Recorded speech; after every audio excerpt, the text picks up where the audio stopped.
All right. In this video, we're going to talk about our kind of temporary audio solution since our soundboard is out. So I'm going to open up this laptop. Password is BRCC7480. Enter. This is what it looks like now. Let me get this kind of out of the way for a second so we can see. This is just the desktop. What we're going to want to make sure we have up is this icon right here, DLive Director. So open that up. That's where we get this. And you want to select DLive Mix Rack. And then down here, you want to select Connect. I've lost my mouse. There we are.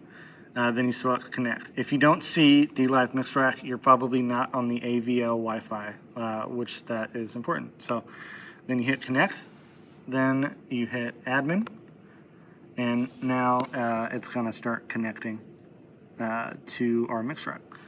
So while that connects, I'm going to go over here to this iPad, turn that on, and we'll connect that. Password on this is 1, 2, 3, 4, 5, 6. Don't tell anybody that. It's very secure. Then we're gonna again. I'm gonna actually show you that again because I just went too fast. We're gonna go on this screen. We're gonna go to DLive Mix Rack as well. If you don't see that, you're not on the AVL Wi-Fi, so make sure you're on that first. Then do that and hit Connect. It's going to come up and ask you again what user, and we are admin. Then we hit login, and then it comes up with this. So this screen, what I usually do is I set on our inputs page here. I scroll over until I get to our drum set. So you just kind of keep going until you find the drums. And then I leave that there. So if I don't close the app, then it will stay on that page. Then down here, I go to Custom 1. That's where I have all my other instruments, piano tracks, guitars, stuff like that, bass over there. And then Custom 2 is our vocals and our like pastor and announcement mics.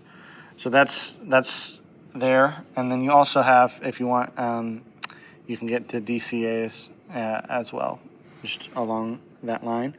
But I find that that's a good setup for this. And then now moving back to the computer, it's all loaded up.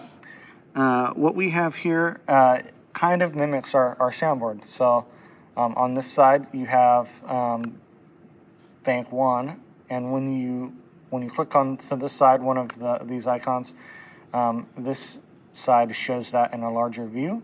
And then it shows our layers that we're used to, A, B, C, D, E, and F. So that should look like what you're used to. You can control faders and mutes.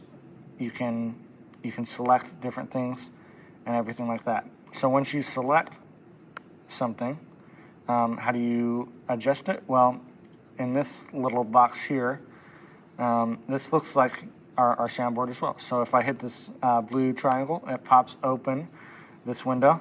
Now we can see, we can get to, with whatever we have selected, we can get to everything that we're used to. The full bank, the overview, preamp, some I/O settings here, our EQs and compressors, all that stuff that we're used to. To get to that tab, we go down here to processing and make sure that we have that up for whatever we're selected.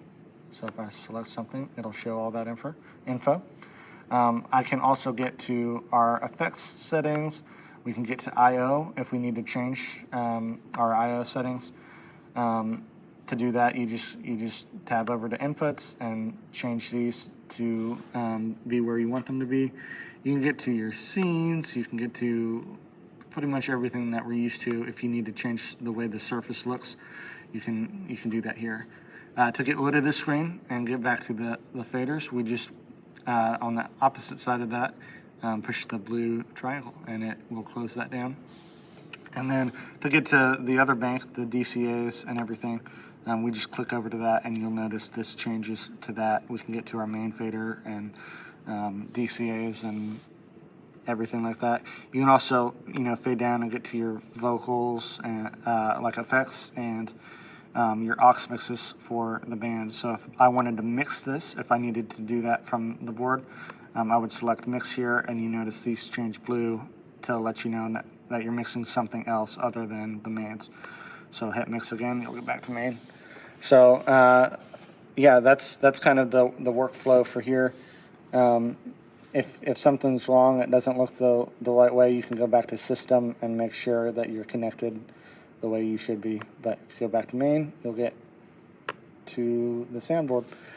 So we use this and this iPad to control sound at the moment until we get our soundboard back. What a blessing it is to have this option when our soundboard decides to bug out on us. So thank you for watching this video.